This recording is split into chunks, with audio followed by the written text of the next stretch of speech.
you weren't really given much in life either, and you had to do things on your own, even being a single mom at a very young age. Now, I know the story, but would you mind kind of diving into that right now and just tell us a little bit about what happened, what was your childhood like, and that experience that you had getting, being a young mom? Yeah. So my childhood, that's a book and a movie, but I'll give you kind of cliff notes. It was tough. It was really hard. I had two different households with my dad and my stepmom, and then my mom, that me and my sister would go back and forth. And it was the Christian household, but I'm just going to say like kind of the hypocritical Christians where they tell you we go to church every Sunday. They talk about God and not being judgmental and all the things. But when we're home, that's all that was happening. I was just being judged and punished for even speaking. And it was just, that was tough.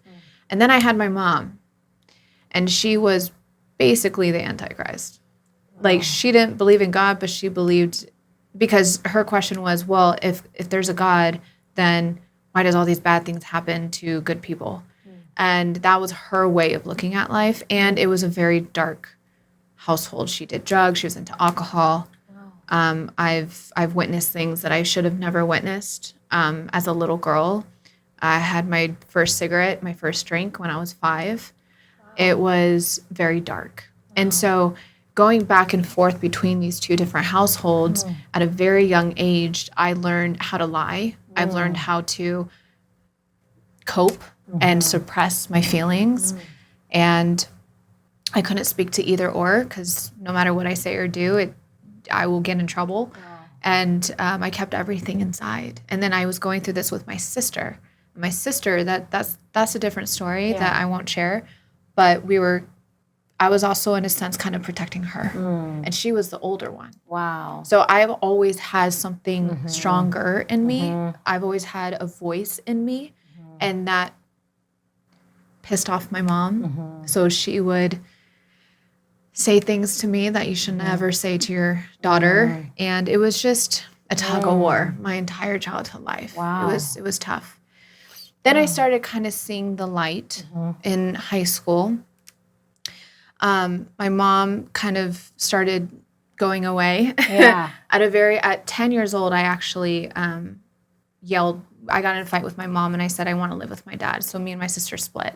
My sister was living with my mom, and then I was living with my dad. So more peace started coming into my life when that happened. But in high school, that's when freedom started rolling in, and I started kind of smelling the flowers. I'm like dancing at school and really coming into my own. And then at the age of 17, I got pregnant. And my parents did not accept that.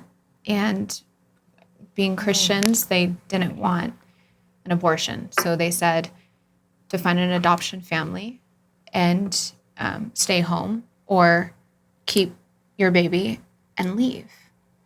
And as a 17-year-old sheltered girl growing up the way that she has, where am I going to go, first of all? Second of all, how am I going to do this being a single mom? You're still a child, too. I'm still a child, having a child, right? So I did find an adoption family. It was someone at my high school. And 7 months pregnant, something very empowering came over. I didn't know what it was at the time, but now that I'm older and wiser, it was the power of God, the love of God. Basically saying, you're going to keep him. We'll figure this out. So I just came to my parents and I said, I'm keeping my son. Wow. And I don't remember much after that, because I feel like more trauma started rolling in. But all I remember is they just say, okay. And they put me in the car and they take me to a shelter and they basically sign me off. Oh my gosh. Yeah. So traumatic. Yeah. So, and then I think a lot of people hear my story, but they don't know really what happened with the father. So I go to the shelter, but when you're a minor living in a shelter and your parents sign you off, they still have legal rights over you. So they didn't allow me to visit anybody or have anyone visit me except for them and my sister. Of course, they're not going to come and visit me, right? So my sister just turned 18. She too was sheltered her whole life, right? We kind of had a similar upbringing. So she was out just living her life. And I had to call her and convince her, hey, please get me from the shelter. I need to go to my son's father's house and tell him what happened. I literally disappeared. None of my friends, it was the summer going into my senior year. I didn't have a phone. No one knew what happened to me. I just disappeared. And so I show up to his house, I think weeks later. I can't remember the time frame. So I show up to his house. He opens the door. And I'm like, my parents kicked me out of the house. I'm living in a shelter. And for me, how I look at it is I just lost my entire family. And I don't have anyone else. So I looked at him and said, let's get married. Let's do this family thing. Yeah. I'm 17. Wow. And I was like basically screaming, help. Sure. And he looked at me and he started crying, which I thought was like happy tears. Turns out he looks at me and he says, I'm getting married and she's pregnant. And from that moment, I just, there's not my, I don't even remember how I got back to the shelter. Like wow. That's like Another I hit, loss. it just, the trauma just, it was bad. It was really bad. And that's like rejection, everything. Abandonment was abandonment. the biggest thing for me. It's like no one loves me. I'm not worthy. And I didn't have anything except for my son. But I also started, the mental illnesses were happening since a younger age. But everything just started like compounding. And then eating disorders. And then I couldn't eat. And the doctor said, you will lose your child if you don't eat. Whoa. And I forced myself to eat because, of course, I didn't want it, And I just remember being on automatic. And I was just existing. And my soul was gone. Wow. And then on my 18th birthday, 4 days after I turned 18, I had my son. And the rule was you go back home for a couple of weeks after you have your baby, and then you go back to the shelter. So I did that. I don't even remember staying with my parents. I think I shut the whole world out. Sure. And then because I was no longer a minor, I then was transferred to another shelter in Orange. And I was 18. And all the women there were in their 30s and 40s. So they treated me like their little daughter or their little sister. And they showed a lot of love, but I was still just trying to get through it. Yeah. So you bounced around from these shelters with a baby. Yeah. And wow. And then, it doesn't stop there. Oh my gosh. I mean, we can get deep into it later, but, and then, shelters don't last forever. Right. And then I was homeless because, long story short, I moved in with some people that I shouldn't have. Okay. And it became abusive. Drug use, physically abusive. And then that's when I said, I'm done. I can't do this anymore. And I let that go. And I was literally sleeping in my car in the streets of Santa Ana with Jordan in the back seat and just falling. And I was too prideful to call my parents because the last thing I wanted to hear was, I told you so.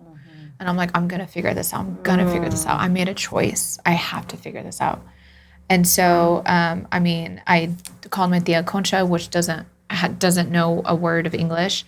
And I just basically told her, like, let me stay with you give me some time to find a place, move all my stuff to her house. Next morning I wake up, my stuff is gone. My own family's friends, like, literally robbed me. So everything I ever owned was gone.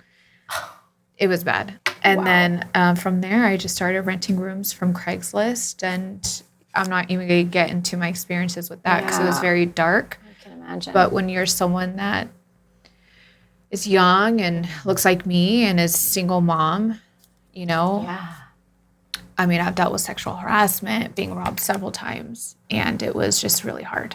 Oh, my gosh. Yeah. Kayla, I'm sorry that you, first of all, had to go through all this. That's really difficult and a lot for one person to be able to handle emotionally.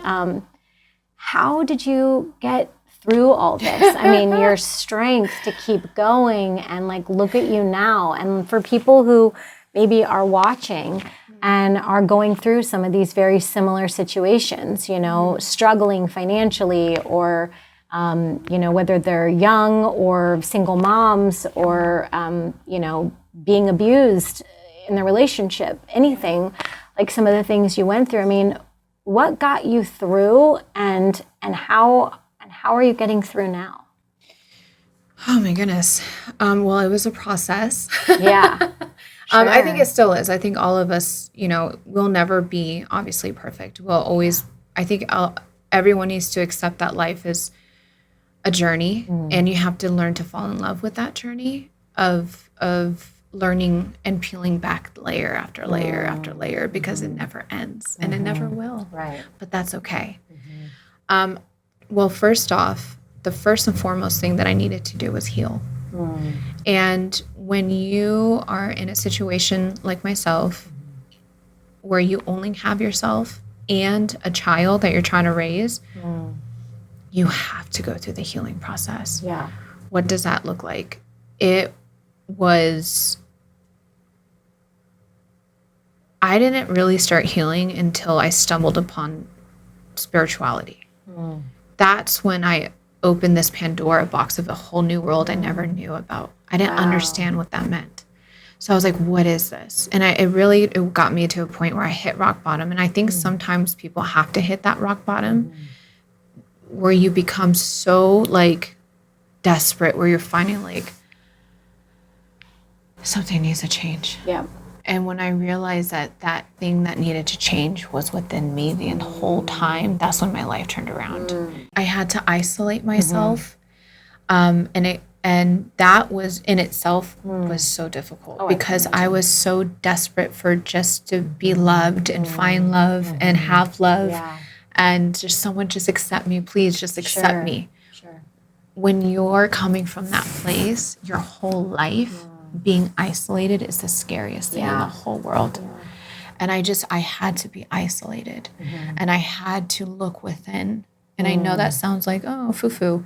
It's so true because everything that I was searching for, the happiness, the joy, the love, the acceptance, everything was all in myself the entire time. And that in itself is like for anyone to wake up and understand that self-awareness, it's like, unfortunately, that doesn't happen to everybody. Right.